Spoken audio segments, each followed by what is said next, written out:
Marami sa ating mga kababayan ang nagsabi na may bomba daw sa kinaroroonan ng treasure o mga gold bars. Ito po ang ating pag-uusapan ngayon. Kung talaga nga bang may mga patibong o bomba sa kinaroroonan ng Yamashita Treasure. Kaya tutok po kayo. Panoorin po ninyo hanggang sa matapos ang video ito sapagkat napakaganda po, napakahalaga po ito para po sa Yamashita Treasure Hunting. Mga ganito palang pro mortal ba tawag dito? Yan. Mortar. 6 na piraso. Mga gamit bro.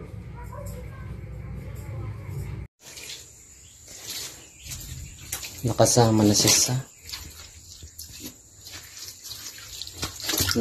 siya sa mga ano.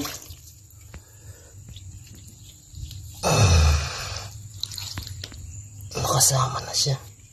Akin na kayong ano, bareta. Bro, inaayos namin.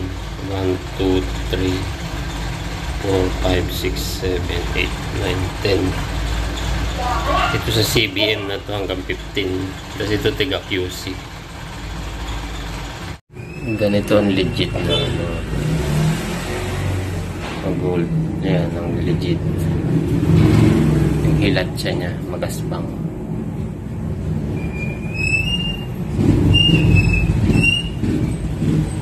What's up mga ka-treasure hunter? Magandang araw po sa inyong lahat, mayong adlaw sa inyong tanan diha sa Kabisayan ug Kamindanao no, na imbag na adlaw kada kayo amin mga kakabsat tayo na mga Ilocano. May adlaw sa inyo tanan dira sa Bacolod kag Iloilo sa aton mga kauturan ng mga Ilonggo. Assalamualaikum warahmatullahi ta'ala wabarakatuh. Luzon, Visayas, Mindanao hanggang Sabah. Magbabalik na naman po tayo sa isa na naman pong napakagandang topic natin pong ibabahagi sa inyo ngayon. No? Ito po ay tungkol sa mga patibong bomba. Kasi maraming nagsasabi na may bomba daw doon sa kinaroroonan ng gold bars. No? Atin po itong klaruhin, no? Ating pag-uusapan para po lubos nating maintindihan kung may mga panganib nga ba sa kinaroroonan ng ginto sa Yamashita Treasure. Pero bago yan, tayo po muna ay magpapasalamat sa lahat po ng ating mga subscribers, bashers, haters no, sa patuloy po ninyong pagsuporta, panunood po sa aking mga videos. Sa hindi pa nakapag-subscribe, pakipindot na lamang po ang subscribe button sa ibaba at ang notification bell para updated po kayo sa mga susunod kong i-upload. No? At bilang suporta na rin po yan sa aking channel, paki-follow na rin po ang aking Facebook page, Yusop Yamato po, no? Para po sa ikauunlad ng ekonomiya ng Pilipinas.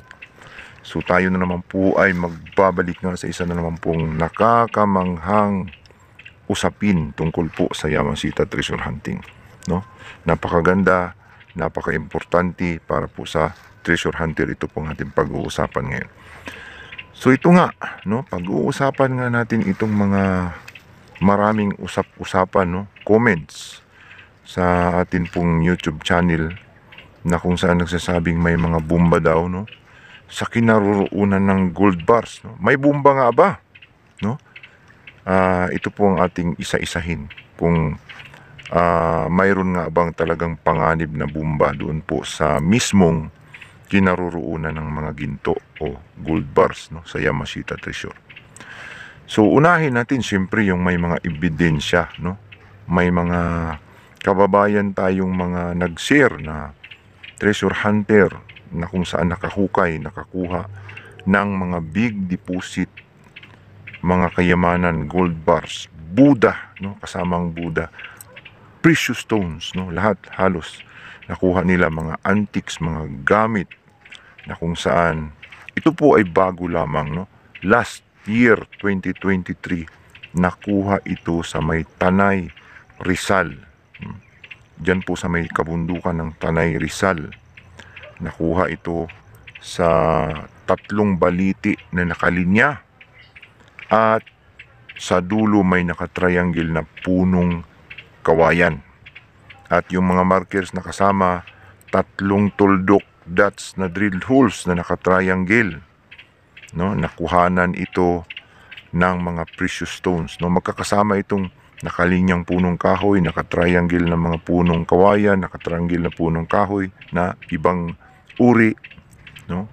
Kung ano man yung naka-triangle na yan, nakalinyang mga puno na yan, anong klase yan, at may mga kasamang sign markers, yan po ay palatandaan ng Yamashita Treasure. So ito nga ang nakuhanan, no? Mga malalaking centennial na punong baliti at naka-triangle na punong kahoy magkakasama. Triangular na dot naka-engrave sa bato. Nakuhanan ng mga precious stone, ulitin natin. So nakuha nga yung mga gold bars dito. Yung naipakita natin na mga gold bars, no, na naibidyo, hindi man dapat maibidyo yun, no, na i-share lang sa akin. Hindi tayo ang may-ari, kundi ibang treasure hunter ito na kung saan na challenge, no, na may mga nagko-comments na hindi totoo yan. Kung totoo yan, bakit ipinapakita pa sa video, no, ipinapakita pa sa Juan Piki yan. So na-challenge, nagpadala sa akin ng tunay na nakuha, tunay talaga na video na doon nila nadali ang Yamashita Treasure na yan. So hindi naman natin sila kilala, hindi naman sila nagsabi ng address na pinakatumpak para sa seguridad nila, no? Kasi treasure kasi yan. Hindi naman sila nagbebenta, hindi rin sila nag-aalok, basta't pinadala lang sa atin. Kaya natin na i-share ito. So may patunay tayo. So itong napakita sa ating mga gold bars galing to doon, no? Ito pong may mga bomba pa, may mga kagamitan, no? May mga kutsara, tinidor, plato, kung ano-ano pa na ginamit ng mga Hapon noong Second World War. So siya nga ay nag-share ng kanya pong karanasan dahil nakakuha na nga eh.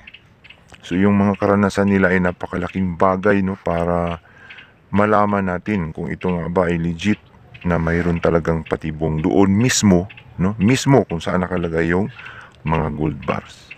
So ayon po sa kanya ay wala pong makikitang bomba o patibong sa kinaroroonan ng mga gold bars, no. Take note natin yan, no. Medyo malayo distansya sa patibong ang mga bomba o mga kinaroroonan ng mga delikadong sumasabog.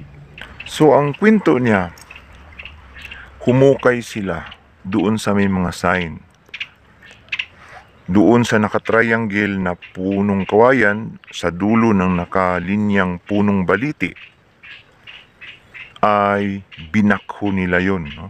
Yung mismong gitna ng naka-triangle na mga punong kawayan.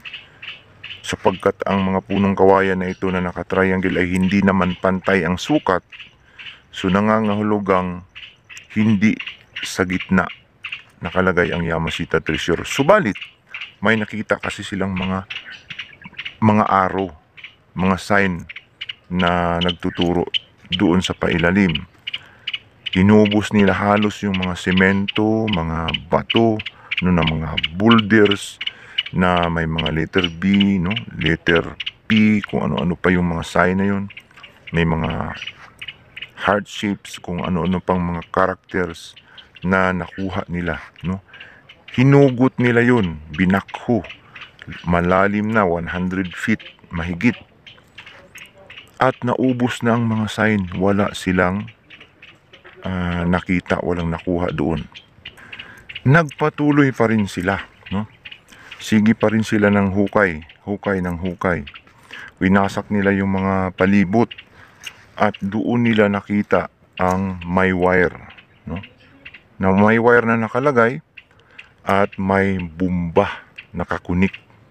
May bumbang nakakunik sa wire. At yun nga, malayo ito sa Yamashita Treasure Deposit, no? Nakuha nila mula doon sa naka-triangle na punong kawayan, no, malapit sa nakalinya na punong baliti. Nakuha nila ang Yamashita Treasure sa distansya na 50 meters northeast, no, mula sa sign na triangle na punong kawayan, nakaharap sa araw northeast sa lalim na 120 feet pakanal, no? Hinukay nila ng bakho pakanal nag-widening, parang kalsadang style pa kanal. At doon nila nadali ang mga gold bars na walang patibong, no? Walang kung ano man na delikado, no? So ang tanging sign markers lang, no, palatandaan yung maitim na layers ng lupa, dark gray, no, maitim na parang patanil siya sa ilalim. Sa itaas walang sign, normal na lupa ang makikita, walang mga markers na nagtuturo sa ilalim, no. Yung sintro gumapang pa pala sa ilalim ng 50 meters mula sa mga sign markers, tinakpan, no, na walang bahid. So ang mga sign dyan lang, so hindi mahalata, kaya napakahirap tuklasin, no, ang ginto o gold bar sa Yamashita Treasure. Hindi ganun kadali pala. So yun ang sabi niya, na wala daw silang nakitang mga bomba doon mismo sa kinaroroonan ng mga gold bars. At doon, no, malapit doon yung Buddha. Magkakasama sila, halos magkadikit lang ang Buddha at saka mga gold bars, no. 352 gold bars nakahalo sa putik lang, no. Walang lagayan. Nakahalo sa clay na dark gray, no, maitim, parang alkitran ng style. At yung Buddha naman may space, no, na doon siya nakalagay, pero maliit lang ang space, hindi malaki. Tinusok-tusok pa nga niya nung nasa video, no.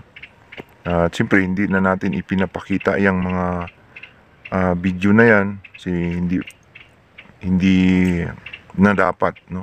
Ang mahalaga na i-share na natin yan for the safety sa nakahukay, sa nakakuha. So yun nga, no, yung mga comments na may mga bomba daw doon mismo sa kinaroroonan ng ano, pag makuha mo delikado, wala po. May nakadali na nawala. Mayroon man, pero distansya doon siguro sa entrance, no.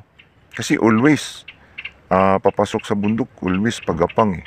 Yun kasi malapit sa creek, mismong malapit sa sapang maliit, no. Yung sign medyo distansya, 50 to 60 meters mula sa creek o sapa. Then ang layo sa sign ay 50 meters, no.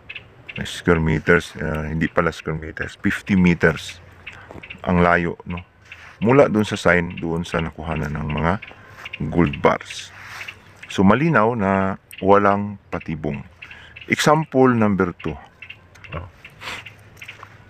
So doon sa nakuha ni Roger Rujas, no, sinauna yun eh, Rogelio Roger Rujas. Kasi sa loob ng tunnel yun napasok nila sa may BGH Baguio City, no. Pagpasok nila sa entrance, kasi nagaburan yun na tabunan, ay nakita nila yung tunnel sa loob.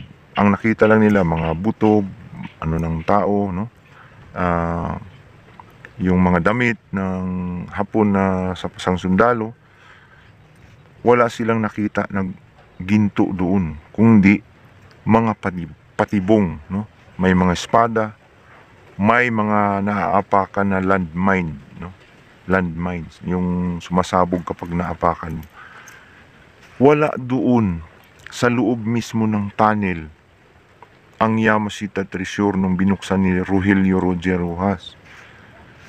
Nakatago, may secret na dingding na bubuksan na napakakapal pa, no, bago mabuksan yung kwarto na kinaroroonan ng Golden Buddha at saka mga gold bars na 7,000 tons yata yun, more or less, no.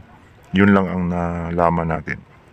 So surrender na yung mga kasamahan niya eh, kasi ang patibong, nandoon ang mga patibong, wala naman doon ang Yamashita Treasure. Wala doon sa mismong kinaroroonan ng mga sumasabog. Doon napasok niya sa loob, no, na may sikreto palang itatanil pa na mabuksan mo yung kwarto. Walang nakalagay na bomba roon sa loob mismo ng mga gold bars at saka golden Buddha, no. wala rin namang poison, no? So malinaw na kapag nasintro mo ang kinaroroonan ng Yamashita Treasure o mga ginto, wala doon ang mga patibong o mga bomba, kundi nasa entrance. Kasi doon ka talaga papasok, doon yung mga sign markers, doon kukunin yung atensyon mo, doon ka pupunta kasi may sign. At yun talaga ang pupuntahan ng tao. Kasi yun ang gaganahan ka, kasi doon ipinupoint, doon tinuturo. Subalit may sikreto pa pala na pupuntahan yun. So mayroon namang mga video na naipalabas, no, na nakita natin yung mga naunang videos na nakapost sa internet, lalong-lalo na sa Facebook, na yung may bomba daw sa caves, na nandun yung mga gold bars na pinus-punas-punasan, na Jessica Soho pa yun, na nakakuha ng gold bars sa loob ng caves, no. Sabi nila matagal na ito. Yung may tali doon na nakakuan sa mga gold bars, no, nasabi bomba daw yun. Posibleng ito ay totoo, posible ding hindi, no. Maaring totoo ito, no, na nakakabit doon yung bomba, pero malayo pa yung bomba, malayo doon sa kinaroroonan ng gold bars. Maaring yung tali na yun nakakunik doon, no? Pero pag sumabog yun, ang purpose nun mag-collapse ang yung loob ng kuweba o tunnel, matabunan yung tao.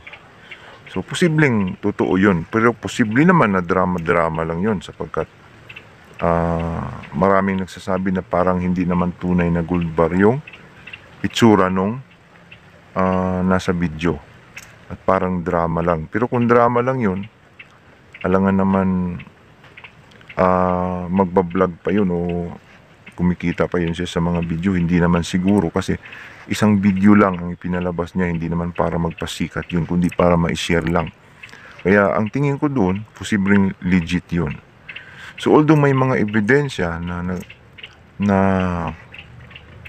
nagsasabing wala sa kinaroroonan ng gold bars, no, ang mga patibong, bomba, mayroon naman ding nagsasabing mayroon, kasi may wire na nakita, no, na doon ang papunta yung patibong sa gilid, no, at kung mahila yun ay posibleng sasabog, no. Mayroong mga videos na nakita natin na gano'n. So although may dalawang basihan, no, na kung saan mayroon at saka wala, ang mahalaga may makikita tayong patunay, no, na pwede palang makahukay tayo, no? May aral tayong nakuha na pwede palang makahukay tayo na walang disgrasya, no? Kapag maingat lang tayo, kailangan magdubling ingat, sapagkat mayroon din namang yung isa na may tali o may wire. So yung isa na nakita natin, yung sa Tanay Rizal, may wire din eh. Pero nung nabuksan nila yung treasure, wala naman silang nakitang patibong. Nakuha nila yung treasure, walang nakuhang mga bomba na doon mismo. Nakuha nila ang bomba malayo, no? So yung naipakita nga na vintage bomb, doon galing yun, no? 6 na piraso, yun ang sabi niya. Ito 6 na piraso. So yung mga precious stone, nakuha nila doon sa may mga malapit sa punong baliti na nakalinya, no, na may mga drilled holes na naka-triangle.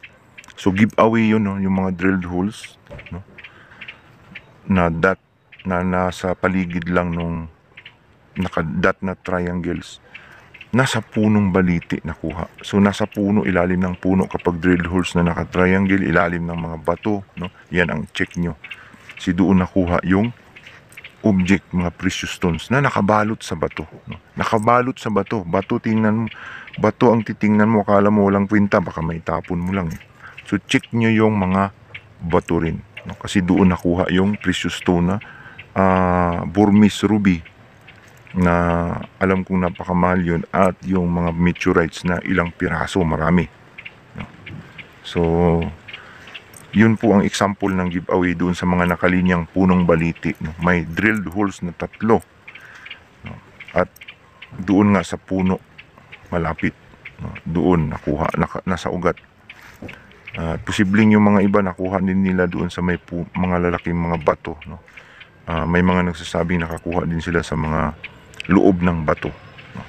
Okay, yan po yung ating na-share sa araw na ito. Sana po ay nagkaroon tayo ng idea, no, sa mga sabi-sabi ng ilan po sa ating mga kababayan na delikado raw kapag malapit na o makuha ng Yamashita Treasure kasi may bomba.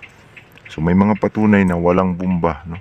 Mayroon ding mga videos na nakita natin na may wire. Pero alin man dyan, ang katotohanan, ang importante, mayroon tayong basihan, no? Mayroon tayong napagkuhanan ng legit na impormasyon mula po sa Yamashita Treasure Hunting na mga nakahukay na. Hanggang dito na lamang po, sana po ay nagkaroon tayo ng kaalaman tungkol po sa Yamashita Treasure Hunting. Hanggang sa sunod po, ito po ang inyong ka-treasure hunter nagsasabing kapag tayo po ay naghahanap, tsak na tayo ay makakahanap.